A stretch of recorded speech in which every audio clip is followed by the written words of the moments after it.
Mark Yates then Swindon at home in the FA Cup. Mark, if we can start with the two bits of news on the loan front. Eusebio's gone back to Wolves. Was that a mutual decision? Yeah, absolutely, yeah. We spoke to Wolves earlier in the week and they were quite happy for him to play, but I spoke to the lad and he was getting a little bit frustrated that he hadn't started of late, and it was just getting him in our system. Like I said, I've always said he's got undoubted ability. I was desperate for it to happen for him, but it just, with where we are right now, it just wasn't the perfect fit, and just thank him for his efforts and just the fact that he delighted us with a few bits of magic in training and in games, and just a pity we couldn't get a little bit more out of him. But listen, that's just where we are, and so he's a very, very good player. On the plus side though, John Marquis has been cleared to play by Millwall. How big a boost is that? Yeah, it's very good for us. Yeah, we need all the resources we can, and to have John available, makes selection harder. But we need good players in our squad, and John fits into that. And was that a bit of a surprise? Because speaking to him last week, he thought he'd probably only have the 3 league games here to be competing for a place. I spoke to Millwall earlier in the week, and they hadn't got a problem with that. So we're delighted. What's the week been like in training? Because obviously you wanted honesty out of the players. Well, we've had that. We've had that. We've watched a few clips from the game, because you have to see where you went wrong, and that the players understood that Saturday first half wasn't what we were about, and that's the reason, no matter how well we played second half, that we didn't get anything from the game. And it has been a good, hard, honest week. They've, like it always is, but you want it even more so after a defeat like that. And I've got the response I wanted in training, isn't it? It's difficult being a cup week because you want the mood to be good, and the mood is good, and you want the place to be rocking. But it's sometimes a couple of days a little bit quieter can be really good. So they've been focused, they've trained well, and we'll just try and carry that on through to Saturday now. How much is the pressure off you as underdogs in this tie? I don't suppose there's too many that really give us a chance. Like I say, they're a very, very good side. Some real quality individuals, a way of playing that it's great to see. But we put ourselves under pressure that if we can do our jobs properly, we can have a game plan where we know what we're doing and we stick to it and we execute it really well. Then we have a chance. It's a cup tie where we play a team from the league above, and that makes it tough because they're a decent team in the league above, and some good players, a good manager. But again, it's a cup tie, and the underdogs always have a chance, and that's what we'll be aiming to do, to make sure that we do everything we can to give ourselves that chance come 90 minutes. And how big a factor could home advantage be? We have to make, this is our big chance, if you like. Everyone says the underdog at home, and that has to be the case. We don't fear anybody. We try and show strengths and a few weaknesses of a few teams, and we've done that early this week.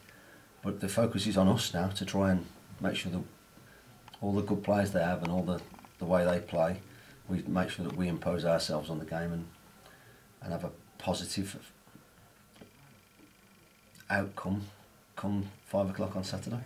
And having played a side in League One in the Johnson's Paints Trophy in Bristol City who are flying at that level, can that actually be a help for going into this? Yeah, we're trying to draw off that. We've shown little bits and pieces about what was good against Bristol City. They play the same system, probably pass it even more. So we've got to be aware of that. They've got 2 midfield players that are, lots of good midfield players, but 2 in particular who are a little bit cut above the rest. Mark's got them, they play out from the back, they try and create overloads and 2v1 situations all over the park. They're all comfortable with the ball. There's things we're going to have to deal with, and how we deal with it, we've been working on all week. But we have to do what we're good at. There's no point just defending for 90 minutes and sitting on the edge of your box. we've got to try and impose ourselves on the game, and that's the balancing act that we're trying to extract from the players for Saturday. And you mentioned Mark Cooper. There's someone you know well. Yeah, I've known Mark for many years. We've played with each other for Birmingham's old boys. We've been mates for years, non-league teams and stuff. I've come up against him loads of times at various clubs that he's been at. I'm really pleased for him that he had a tough time at Peterborough a few years ago, but he bounced back and shown what he can do here, and you'll be very impressed. Hopefully not too impressed, but you'll be very impressed with the way he set his side up, the way he plays, and also I'm delighted that he's doing well. I'm sure Rafa would love to play in this game, yeah, and I'm sure they all should. They all should. I'm sure sentiment wouldn't sort of come into it for you, but can a player be inspired, and could that sort of affect your decision making? You pick people you think can make a positive impact in the game, and if Rafa gets that nod, then I have no doubt wherever we play him that he can influence the game. He's a good player, makes us play, did really well when he came on Saturday. And so if he gets that chance and that inspiration, he gets a little bit more inspiration from the fact that he's playing against his former club, then that'll be great for us because he's a good footballer. Injuries, is it still just still Matty the and same. Asa? Yeah, pretty much so. We're pretty all clear. Bar Matty will be a couple of weeks, I would have thought, and Asa probably just a couple of weeks longer than that. Thank you. Good luck. Cheers, Paul. You mentioned the game plan. Have you been almost looking a bit more this week about how to stop them rather than what you can do to get on the front foot? Like I said earlier, it's that balancing act where if you just want to go and defend it on the edge of your box for 90 minutes, you have to just work. You just work on them and you try and stifle them or whatever. But if you do that, you'll concede anyway. If you just worry about them, you've got to try and, I say, get your message across. There's a fine balance between they knowing the jobs without the ball, but also being free, being clear about what we're doing when we have the ball. So, two similar systems. They probably play a little bit more football than we do, and probably take one or two more risks than we do from the back. But they've been playing it a year longer than us, if you like, this system. But you've got to be mindful of the fact that they've got a real good squad, a real good calibre of players. So we just have to do what we need to do to try and get a result. It's a cup tie. It doesn't matter about performances and stuff like that in terms of the result. It's all about the result.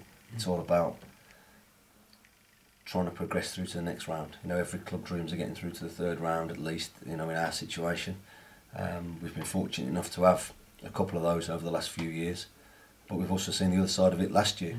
So I'd certainly rather be playing Swindon Supermarine than Swindon. But like we do here.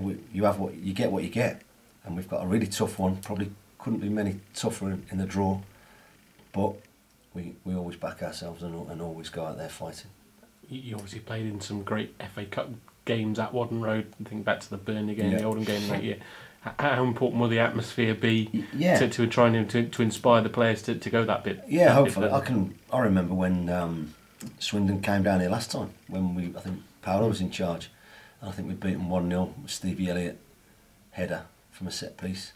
They hadn't really taken off yet. I think it was one of the first couple of games of the season, but it was a great atmosphere.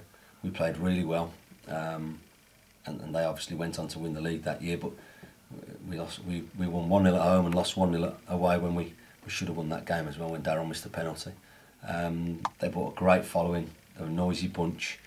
Hopefully the supporters match that, and we try and compete with them on the pitch as players and as staff, and hopefully the supporters try and compete with them in the terraces and make as much noise as and a boisterous away following. Obviously you say you're going back, it's I think 3 weeks till the loan window closes, with John Marcus also going back at the end of the month. Is that something you're going to it's something we've got to address, yeah, definitely, but not this week. I've made a couple of tentative inquiries about a couple of players for next week. Not many of these players will be available for this weekend anyway. So it was just in case of focusing on what we're trying to do this week, but also just plan ahead for the coming couple of weeks. Is prize money from the FA Cup going to play a massive role in what you're able to do? I'll tell you Saturday. Yeah. You know, of course we want to. We want that to be the case. We want the club to be able to function better and more resources.